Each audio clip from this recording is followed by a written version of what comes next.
This is Sean, and today in this episode, I'm actually going to talk a little bit about, how to avoid scams or how to avoid incompetent financial planners. I actually had a customer. Some of you may or may not know that I own a Verizon wireless retail store. I had a customer in today, and he was talking about how he, invested in, with a broker, and all of a sudden it was doing well, and then it all collapsed on him. So I'm going to talk a little bit about that today, but definitely subscribe. Love the thumbs up, and would love to hear more about the thoughts you have around various topics and what you want to hear about next. Every week I'm trying to make this a little bit better, and last week I know I had a little trouble with my audio being off from the video, so I'm just deciding to do off of my phone this week without the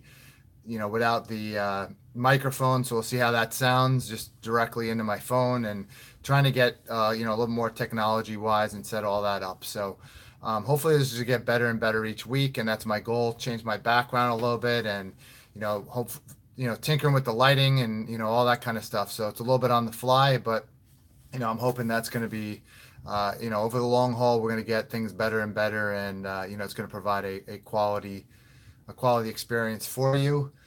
This past week, I actually set up my podcast as well. So, going to touch on topics of my book, Saving Your Future, there as well.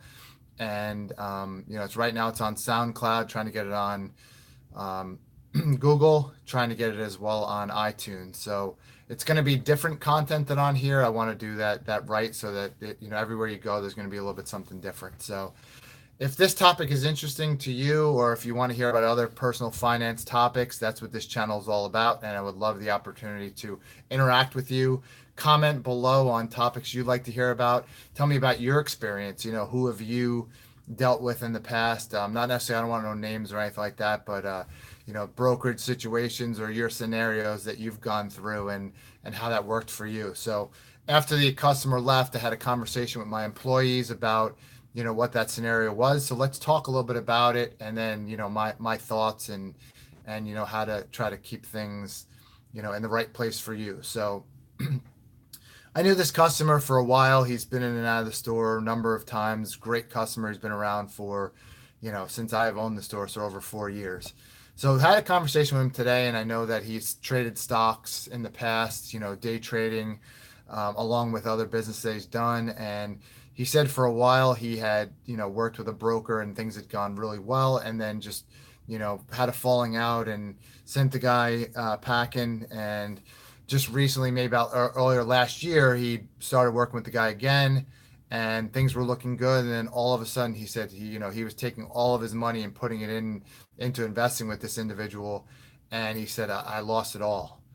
And just blew my mind, and it's kind of gave him some empathy. But once he left, I contemplated and thought about it a little bit. And I don't know one way or the other. I don't know who the person was, didn't ask, but I would say that potentially he was up against someone with a scheme. And so we'll talk a little bit about those schemes, as well as Madoff, and that kind of thing as well.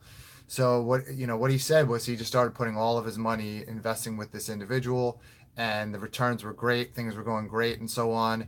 And then all of a sudden, it all just came crashing down, because he said that the person invested all of it in options related to Snapchat. So first tip right there, and we've all heard this so many times: never put all your eggs in one basket. So even if you think that somehow this one particular business, or this one particular company, or whatever it might be, is the best that's out there, and it's going to make millions for you, and this is what you need to do, don't put all of it in there. Put a certain percentage. If you believe it, 20-25%, I would say, would be the highest. But don't throw all your money into one next big thing, especially in technology, because in these days, there's a new technology out every day. And even if someone's on the top, they're soon gone. We could all look at BlackBerry. We can all look at Windows Phone, or Windows Mobile, as it was called. These all came out before Android or iPhone, and they're gone.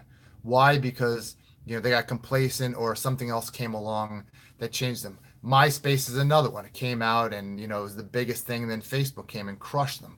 and Facebook keeps changing. And we've all complained, oh, they changed this, they changed that, I don't like it. But people are still on Facebook to this day because they understand the changes that need to be done. They understand that you're not always going to have, if you stay stagnant, you're going to lose. I personally looked at Snapchat as to being like one of those Farmville type things. It's a single app that either people are going to use now, and then once something else comes along, they're going to walk away from it. So it's not where to put all your money, but really nothing is. Even if you have a solid bellwether company, companies that have been around for decades, don't put all your money in one company. It's never a good idea. With that said, listening to this story, it reminded me of the Bernie Madoff situation, and it almost sounded like a Ponzi scheme to me. Now, again, I don't know who this person was that he invested with.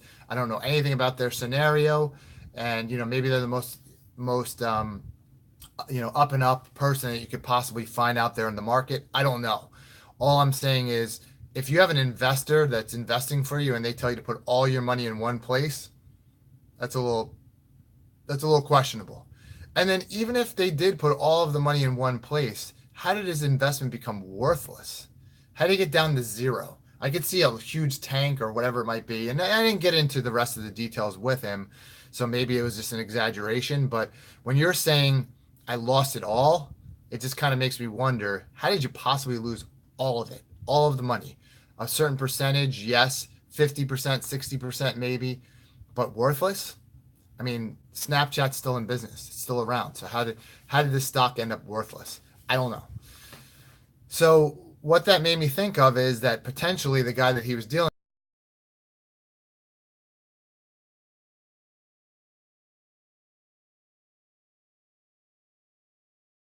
with, and what a Ponzi scheme really is. So basically, a Ponzi scheme is when someone says, and I'm going to make this as simple as possible,